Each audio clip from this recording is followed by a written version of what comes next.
Alright, as you can see, there are 24 different pedal types here. 24, right?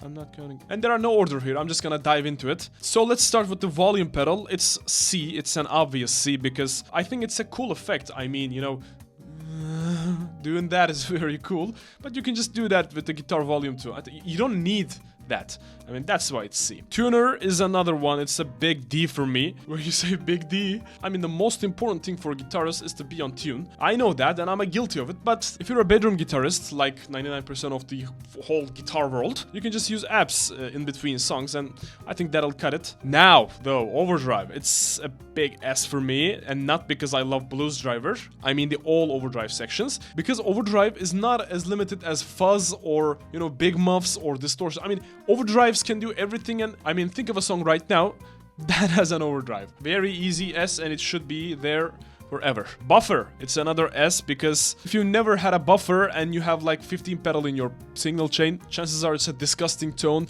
and it's dark, it's not present, and you constantly increase your treble. I mean, I'm not sure if this is a pedal, but having buffer is important, and if you don't have a pedal that has buffer in it, you absolutely must have a buffer.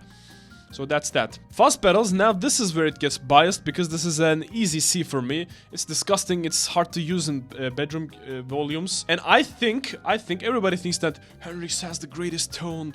I mean, Gilmour had the best fuzz tone. No, they didn't. I think it's C because, well, it's not easy to use and it's not as versatile as an overdrive. You already probably dislike this video, but if you're brave enough to follow this with me, let's go. By the way, I'm a little bit under the weather. I'm sorry about my voice. I actually sound like Robert Plant most of the times. Acoustic Simulator, it's an easy D for me. Well, just get an acoustic. It's never gonna sound the same. Okay, another D is coming. It's Noise Gate. I don't like Noise Gate, and not because I don't like it. It's because they kill a lot of harmonics. They kill a lot of sustain. People who use Noise Gate should be banned from guitar world. That's my opinion, of course. I mean, that's subjective, okay? But I never, ever, ever recommend Noise Gates. You know, turn off the pedal when you're not soloing. I mean, lower your guitar volume when you're not using it. There are a lot of great ways to deal with noise, and using Noise Gate is not one of them. It's an easy D for me. Boosters, I'm gonna put this on C, but not the boosters you think. Not like Color Sound Power Boost. I mean the booster that increases your volume or just pushes your clean amp to distortion. I mean, just use an overdrive. Maybe I don't know why boost pedals are so important.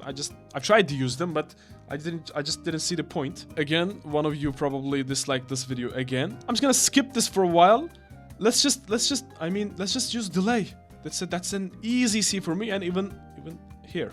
Even here, you know? Let's put us here.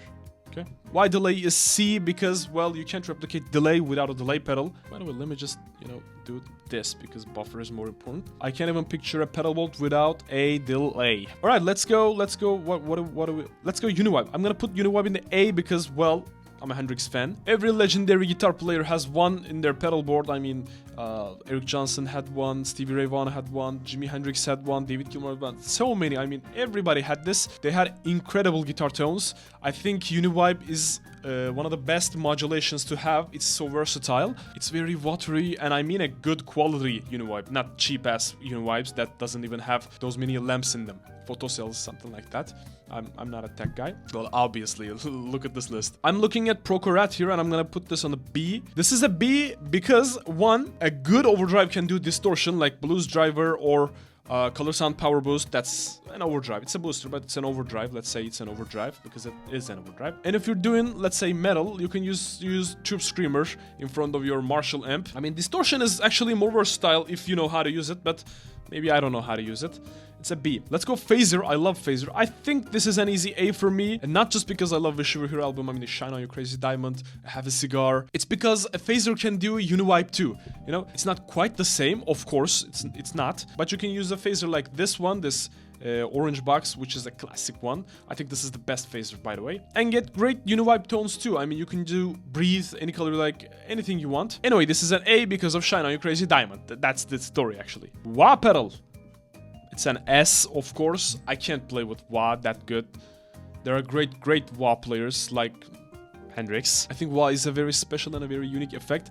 I consider wah as a, let's say, electric guitar and a slide guitar. You can't master one and master the other. You have to master both of them to play both of them correctly, of course. And why is something like that, in my opinion? I think you need to practice wah pedal too. It's a hard pedal to use, but if you use it correctly, oh my god. I mean, Hendrix, Stevie Ray Vaughan, Kirk Hammett. Let's continue from here. Reverb. I'm gonna put this on B because, well, almost any guitar tone has reverb on it, if you think about it, because there are room mics, there are post reverbs and everything. I mean, I don't know the technical things, but there's always a need for reverb. It's not as present as delay, of course, but you know, I almost always have a reverb on my signal chain from the Logic, by the way, not a pedal. I think it can do great effects too, I mean ambient sound and everything. I just don't do it that much, but it is a possibility nonetheless, so it's a B. Rotary Simulators, I think this is an easy A for me. Why? Because, well, think about it. David Gilmour's Yamaha cabinet, it's like 2,000 tons. You can't carry it, so what do? You just get a pedal like Boss RT20 or Downer Prince Pulse or something like that. Or let's say you want to play Cold Shot from SRV. You can't just carry Leslie 147 for you to split the signal chain and everything. It's loud, it needs maintenance and everything. I mean, just get a pedal. I mean, the Strymon Lex here is one of the best Leslie simulators on the market today. So it's a very handy gear and it sounds very cool. I mean, I can't think of a pedal board without my Boss RT20. Tremolo, it's very specific, so I'm gonna put this on C. I mean, I don't need to explain it probably. Do you have a tremolo in your pedal board? No, probably not. I mean, I love the old, you know, CCR albums. I love Money. It's a great effect, but it's very, very limited to use. You can't use it all the time. It's never an always-on pedal. Well, that's debatable, of course. Flanger is B for me because, well, Flanger is very dominant. I mean, more dominant than Rotary, probably. At least in my head. It sounds so good. I love David Gilmour's 70s Flanger sounds. I love Eddie Van Halen's Ain't Talking About Love. Flanger is an important part of my pedal board too. I love it. Most of the times, you get a volume drop. There are a lot of problems with Flanger too, but it's a cool effect, so I'm gonna put this on B. Compressor, I'm gonna put this on A.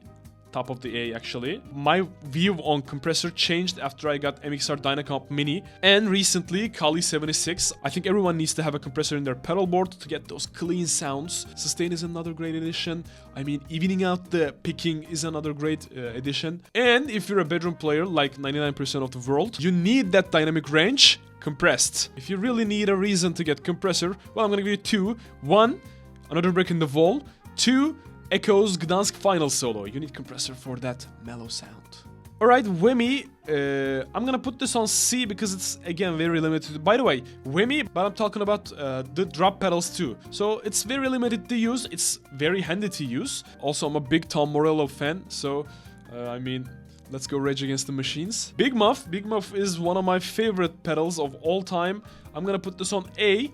Because, well, there are a lot of Big Muff haters, and I'm trying to be as objective as possible, if you believe me. Big Muff is A because they have only one issue, at least in my head, volume sensitivity. I mean, if there is a Big Muff pedal that can work with guitar volume, I mean, when you lower it, it gets cleaner. It's an easy A for me. It just wouldn't be fair to put this on S and put the Fuzz face on C. Alright, another one of my favorites. EQ pedal, it's an S for me, no question. I mean, the power of EQ, oh my god, I gotta make a video about EQ usage. The power of EQ is enormous. You can use EQ to get the best sound out of the worst signal chain. EQ is no-brainer, and I recommend this Boss GA7 if you're really considering. By the way, I'm not affiliated to any of this brand or pedals or anything. This is just for the categorizing. But Boss GA7 is great because it has buffer in it, and it's an 8-band. What, this is 8, right? Yeah, 8-band EQ. It's great. Chorus is the worst pedal of all time, in my opinion. I hate Chorus. This is not objective. Well, you can guess. Chorus is the worst. I hate Chorus. I don't want to talk about it. Vibrato, on the other hand, is C for me. Just like Tremolo. It's very limited to use. I mean, everything I said on the Tremolo applies on the Vibrato. And that brings us to the last one, Looper. It's great for practice. It's great if you're just a guitar and a band.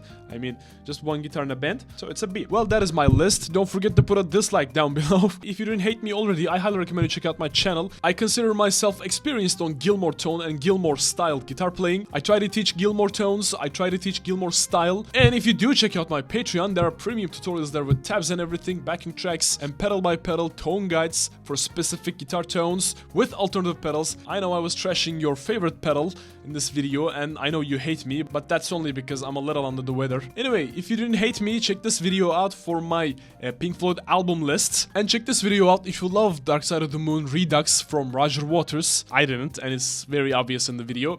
I'll see you guys there.